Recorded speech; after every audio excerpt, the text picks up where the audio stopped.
Hello everyone, thanks for joining this session of EduBrite University webinar series.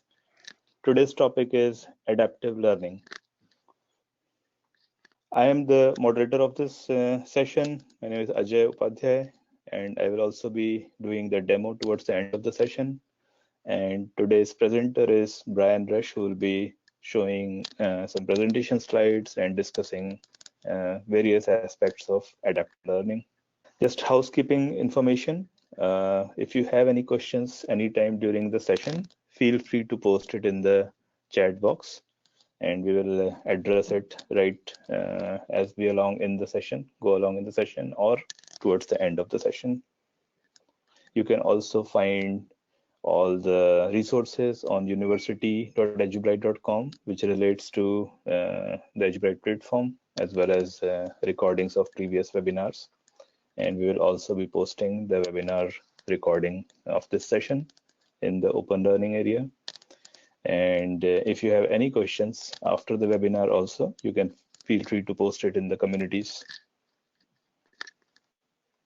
So with this, I'll hand over to Brian. Brian, please proceed. Thank you, Ajay.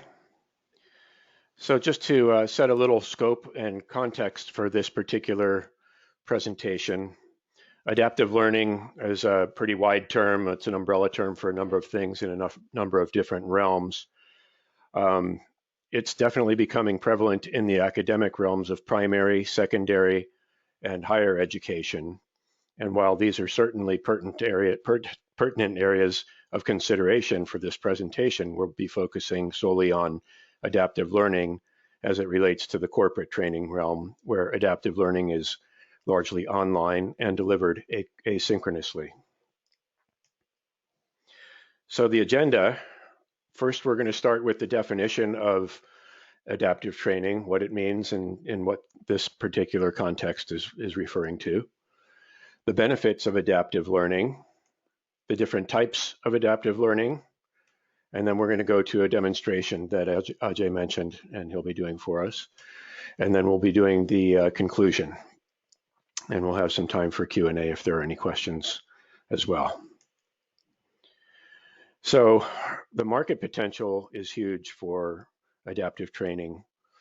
The online adaptive learning market is expected to grow to a worth greater than $13 billion and at a compound annual growth rate of more than 18% over the forecast period from 2018 through 2025.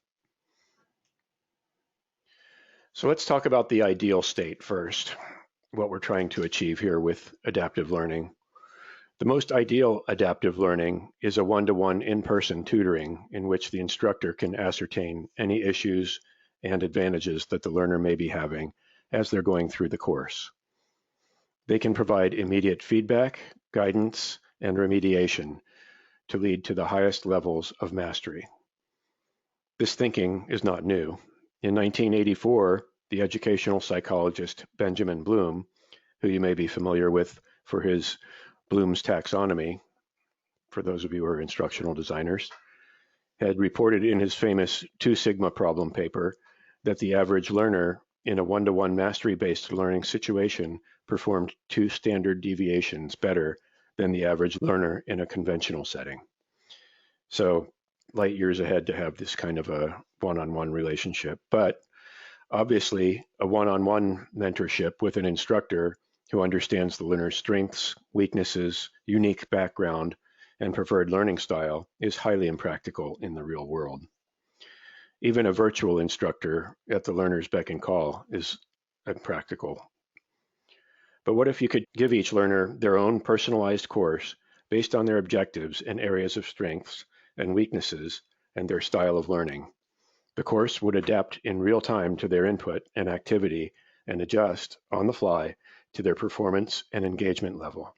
That's the direction in which adaptive learning is headed. So what is adaptive learning? The term adaptive learning has been bantered about quite a bit and can mean different things to different people.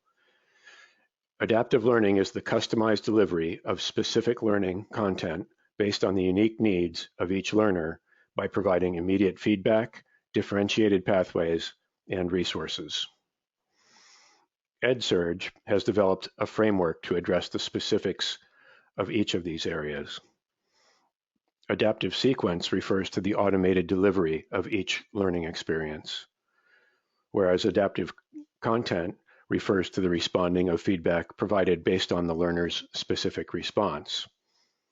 And then adaptive assessment refers to the dynamic tailoring of questions' degree of difficulty based on previous responses. So both harder or easier depending on which the learner is facing. So the adaptive assessment helps with the adaptive sequence, obviously. With that, let's look at the benefits of personalized learning and adaptive learning, which is a subset of that. All learners are unique. Their skills, knowledge, and experiences on a given topic will differ from one learner to the next. Adaptive learning solutions enable a more personalized learning experience with more relevant content tailored to the learner, thereby saving time and increasing engagement.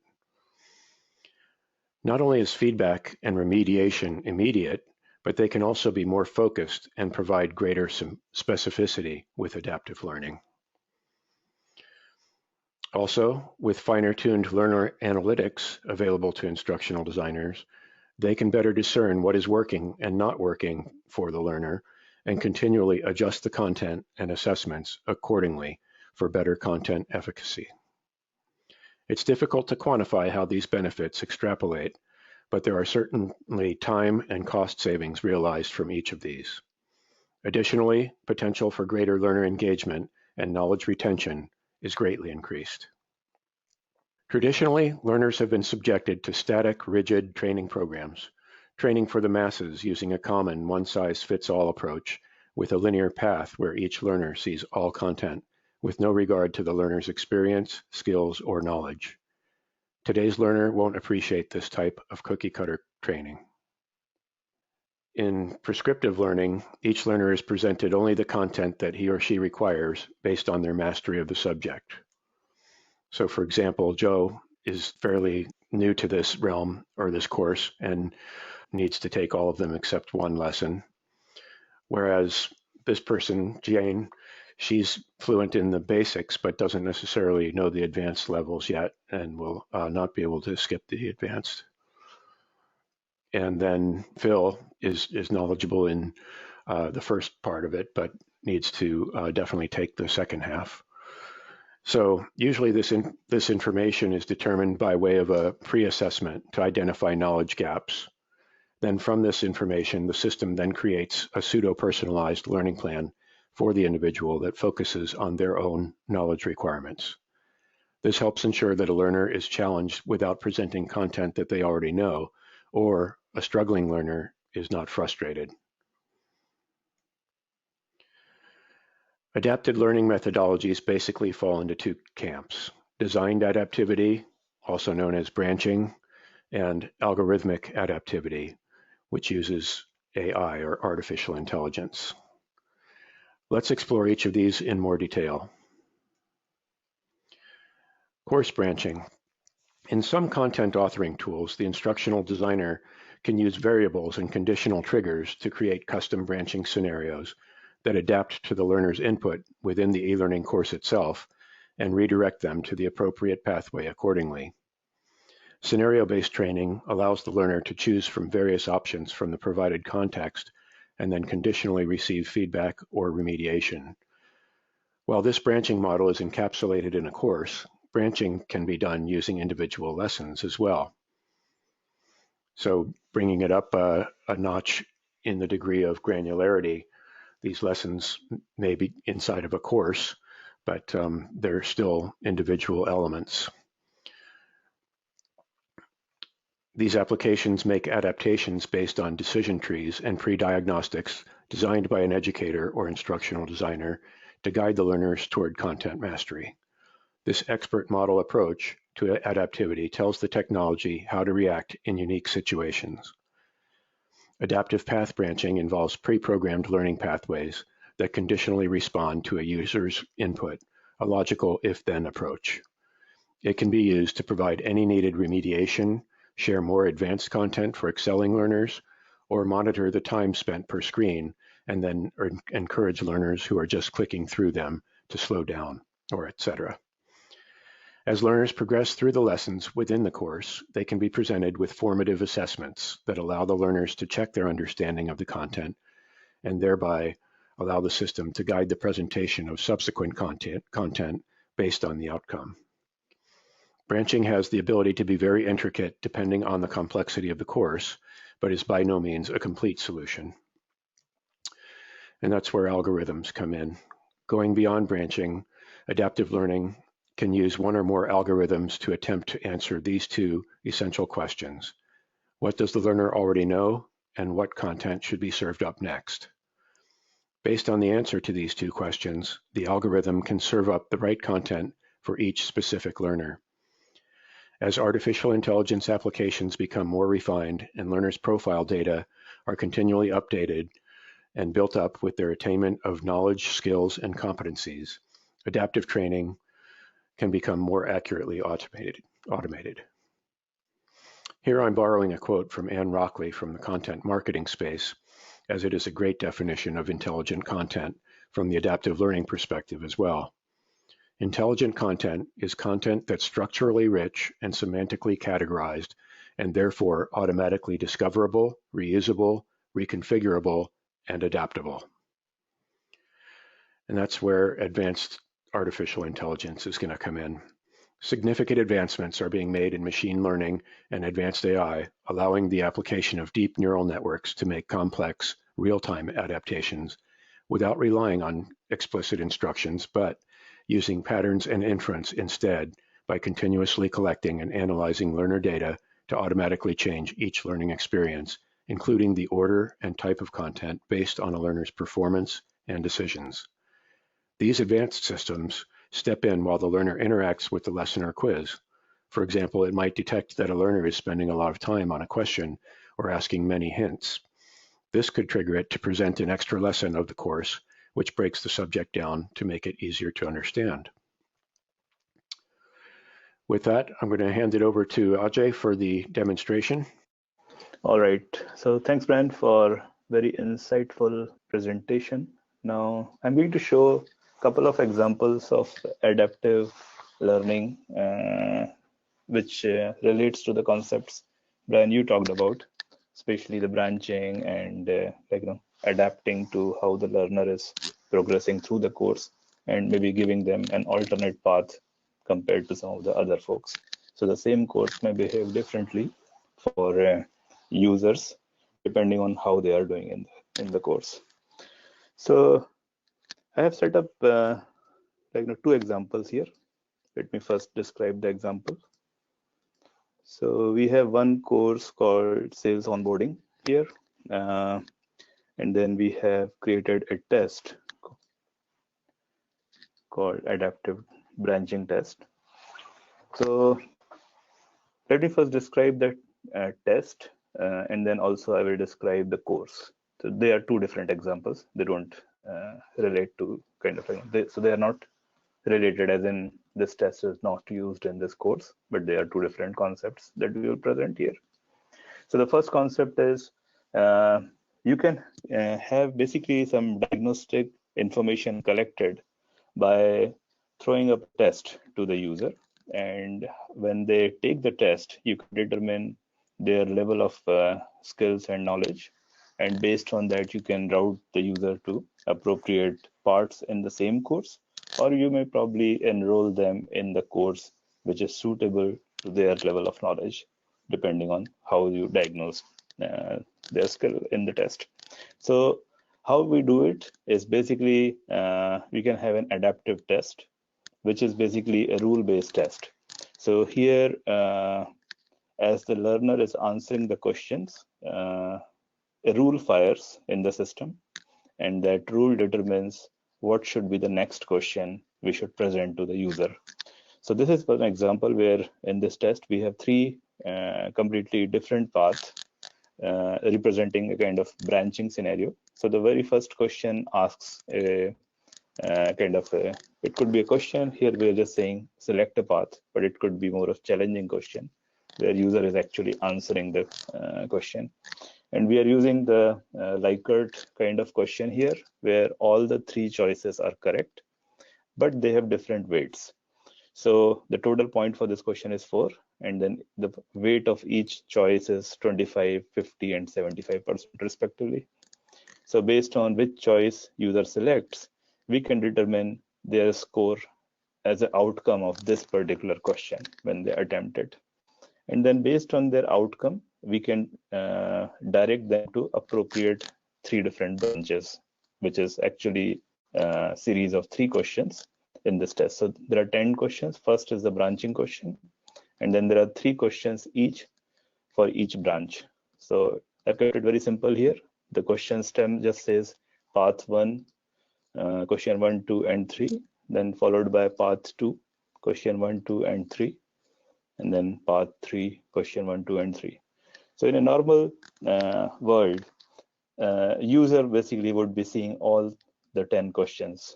But if it is an adaptive test, we can actually make the user go through either of these 3 branches, which is question 2, 3, 4, question 5, 6, 7, or question 8, 9, and 10, depending on what path they selected in the first question's answer. So how do we do it?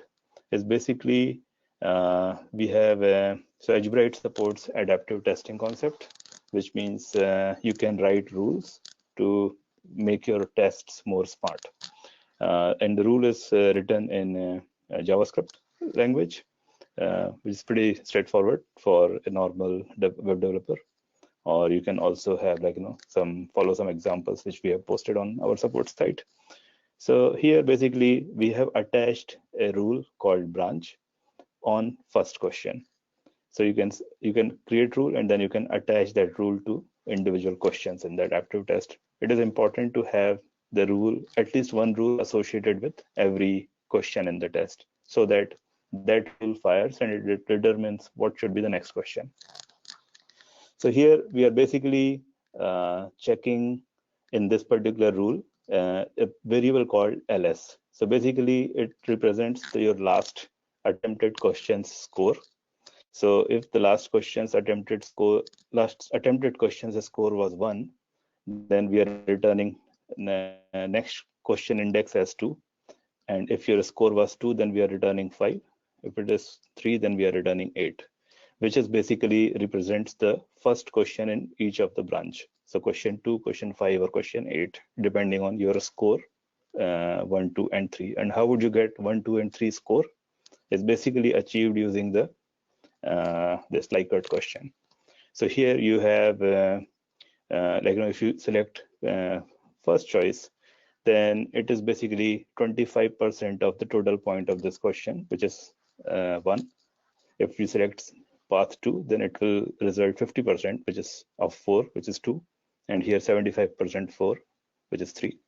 So in the adaptive tab, you can see that this is what we are checking, your score 1, 2, and 3, and then based on that, we are returning the next questions index based on which branch we want to take the user to. So if you selected path 1, then you will go through starting from question number 2, and otherwise 5 or 8. So this is it. And then in addition to the branching rule, we also have a very simple rule, which basically once you start on a given branch, how should you proceed after that? So it's basically a very simple sequential question rule. So basically, if you are question number 2, the next question should be question number 3, and following one should be 4. That's basically how it is configured. So all we are doing is basically we are incrementing LQN and by 1, and that is what we are returning. So LQN is basically last question's number. So these are some of the predefined variables that that are available in the context in which this JavaScript rule will execute. So you can take advantage of those variables to make intelligent rules. And then how would we basically skip past question number 5, for example? Suppose you are on path 1. So after question number 2, you will naturally go to 3, and after 3, you will go to 4. But after 4, what happens? How should you prevent going to question number 5? So that is done by specifying the subset option of the test. So here we have basically specified that out of 10 question, only deliver 4 question. So the test, as soon as you hit the any 4 question, it will finish. Basically, these are the maximum number of questions you will see. So that basically is achieved using the subset definition. So whether you are on any of these paths, regardless of that, as soon as you reach the last question of that path, your test will end. So now I can show this test from a learner's perspective so that we can see how the learners would experience it. So we've basically created a course for this particular test and created a course session and added the user to that course session so that they can see it on their My Enrolled Courses. So this is basically the learner's experience. The course is pretty simple. It just has one test. And we will take 3 attempts of it so that we can show the effect of selection of each branch. So basically, this is our first question. I'm going to first select path 1 and go to the next item. So now you can see that the next question which was picked was question number 2, which is basically beginning of path 1. So basically that's what you see, path 1, question 1. And then after that it will be sequential. So you will go to the question number 2, and then you will go to the question number 3. And you can see that there are no more questions here because of the subset definition. So now we can finish the test and we basically are done with it. So and also the course session is customized with a grading scheme, which grants you 100% score as soon as you complete the necessary items. In this case, there is only one item. So this is basically one experience. Now let me re-enroll this user so we can show the second path experience.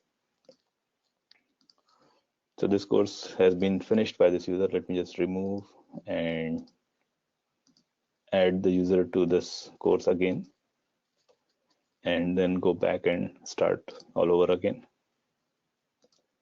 So now this is basically like a new user taking this course first time. So now if I take this test again and I'll choose second path this time. So now you can see the first following question it has picked is path 2, question 1, which is basically the beginning of second branch. And then after that, I'll see two more questions of path 2. And that's about it. After that, the test will finish. And just to complete the demonstration, I'll also go back and remove the user and take the one more attempt with third option. So this time we are going to take path 3, and we can see that now we are presented with questions from path 3 and 3 questions from this path, and that's pretty much it.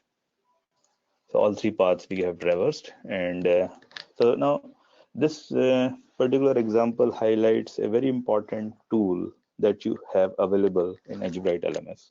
So it's up to the e-learning or instructional designer to come up with, like, what kind of diagnostic tools you want to design for making the learner's experience more personalized.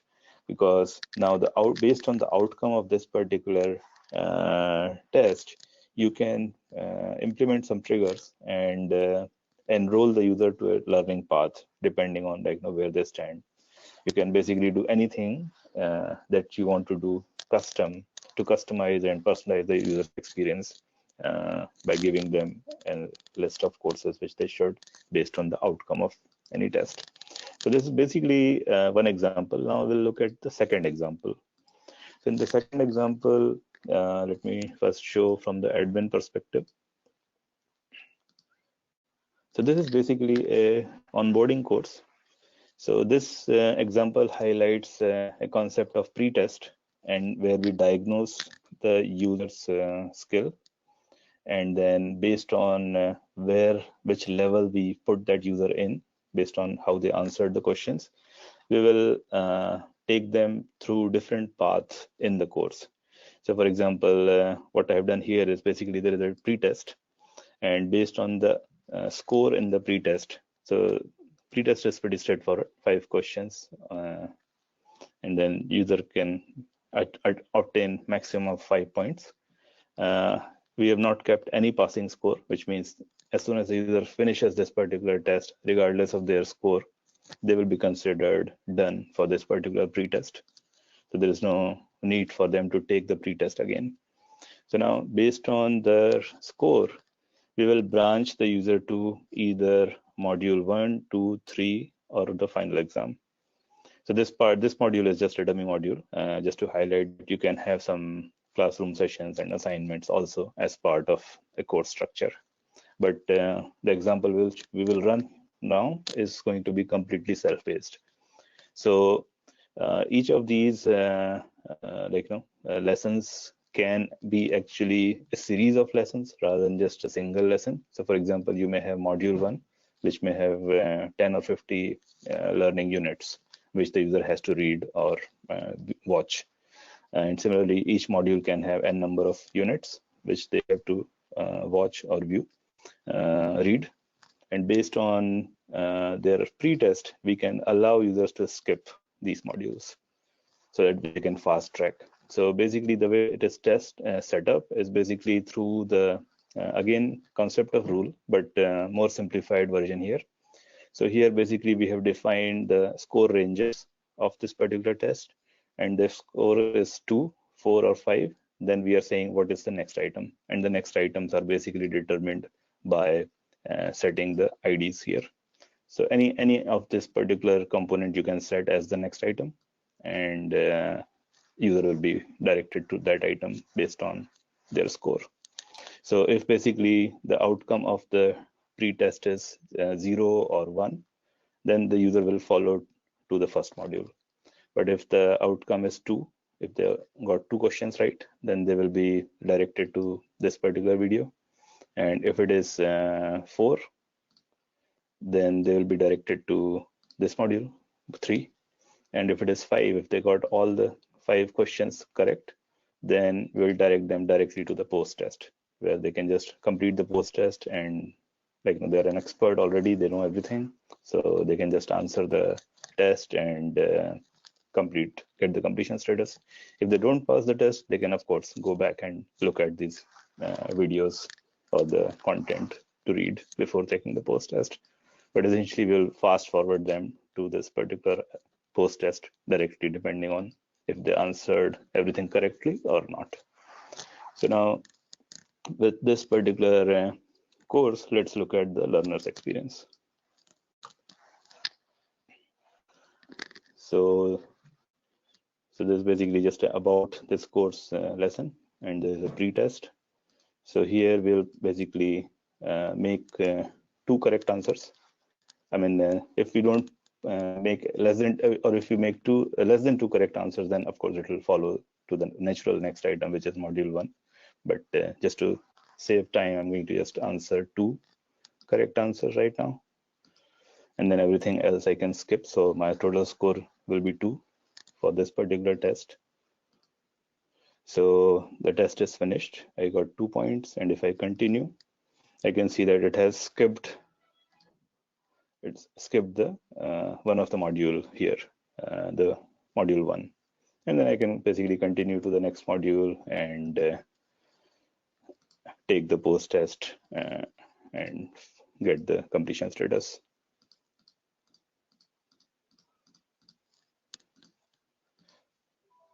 So now this was like one scenario. Let me repeat this with the second scenario. So I'll go and add the user again by removing and then re-adding the user so that user can take this course again.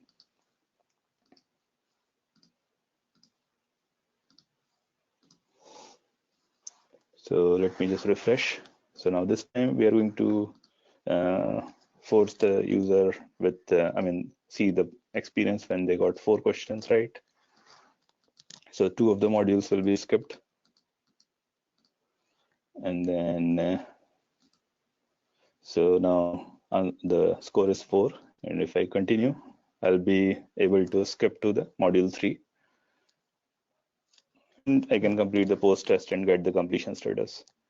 So this is basically the second scenario, and the third scenario is, again, I will remove the user and add to the course again.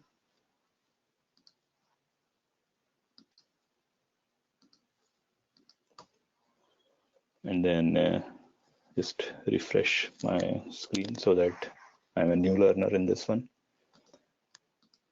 And then I'll take the pretest, and this time I'll answer all questions correctly.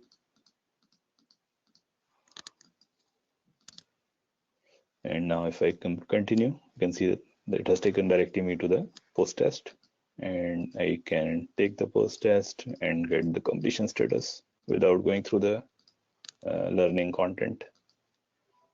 So now you can see that once when you skip, it also marks things as done, the previous things. So it's not just that you have just skipped, it basically has marked it complete. So if there are any mandatory rules, they will be still enforced. For example, if there was a quiz here, which is mandatory, you can enforce that you need to take the quiz before you are allowed to jump to the next one. So this kind of scenario you can use to create any type of course structure.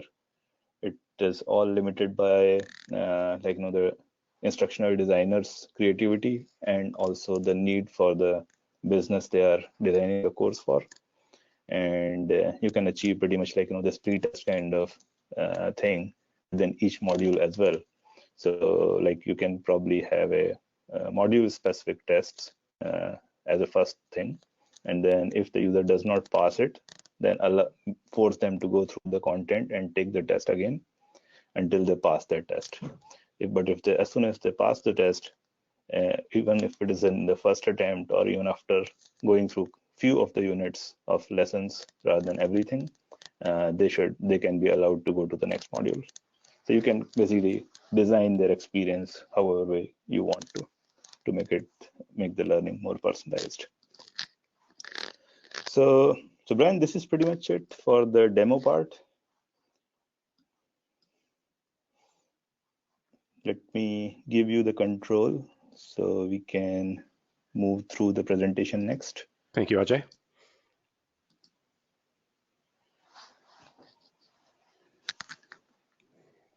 So with that, we're coming to our conclusion slide. Yeah, you're not sharing, Ben. Here I am. Can you start? Yeah. So adaptive learning solves some pressing challenges that organizations and learners face by custom tailoring the learner paths and creating individualized learning paths. That's probably what we would consider adaptive learning 1.0. Some say we're currently at adaptive learning 3.0, having gotten past branching and basic algorithms and on the precipice of the next wave of technological application. While significant application enhancements are being made and the curve of progress is accelerating, there is still a long way to go if we're to ever reach the utopian state of just enough, just in time, just for me learning. With the huge projected growth potential for adaptive learning, and if the same efforts and technological advances can be made and adopted in the academic and corporate training spaces, as they will be in the commercial sector, without riding the coattails for too long, there will be significant progress in this arena. Ajay, anything else you wanted to add to the conclusion before we go to questions and answers? Yeah, I can add a few things. So basically today we demonstrated more of a rule-based or more of a predictive adaptive learning example. But EduBrite is actually actively working on introducing AI-based powered adaptive learning, where things can be learned based on not just how this learner is doing, but also by correlating them with other learners or any other knowledge that the system has gathered. So yeah, 2020 would be the year for EduBrite to introduce AI actively in many aspects. Adaptive learning is just one of it. We are very excited about that. That's fantastic. Thank you. And with that, I'm on the Q&A slide here. I see only one question, and it's related to module units, and it looks like you had already answered that one. So you just put another assessment inside each module, if I'm not mistaken, and then Correct. it can direct them to the proper lessons inside. Right. And you can also combine the power of the rule within the test itself to make the test also rank the users based on their responses. So the course can be adaptive as well as the test itself can be adaptive, as we showed both examples, and you can combine them. Fantastic. And then the lessons within the modules you were showing were required, I noticed, with the asterisk there, and that was satisfied even in your last example, the third example, where they passed Correct. through with all the content, just because there was a rule written that if they pass the pre-test and the post-test, that they then Yes. are able to consider those complete. Yeah, so LMS, would trust the rules decision, and it will basically make the system understand that the learner has met the prerequisite where the rule is trying to jump to. Wonderful. Thank you, Ajay. That's no more questions at this point, but stay connected with us at EduBrite. As Ajay mentioned at the beginning, you can use the user community to take advantage of learning from other community members and their experience, as well as see any of our recorded webinars from the previous series. Connect with the EduBrite support team, and with our support tools at support.edubrite.com, you'll be able to see video tutorials on open learning, see what the knowledge base entails, and the webinar channel, as well as any frequently asked questions that some of our learners may have experienced. And you'll also be able to keep up on our release notes and know what's upcoming with new features and enhancements, such as what Ajay was mentioning with our exciting new artificial intelligence for 2020. And then Ajay also writes a blog regularly, which you can subscribe to at blog.edubrite.com. So with that, I'm going to say thank you, and thank you, Ajay. And yeah, thank you everyone for joining this session. It was wonderful, and we look forward to meeting you in the next session. There's a interesting lineup of webinars we have planned for next few months. So keep track of these upcoming webinars through our newsletters or going to our university site.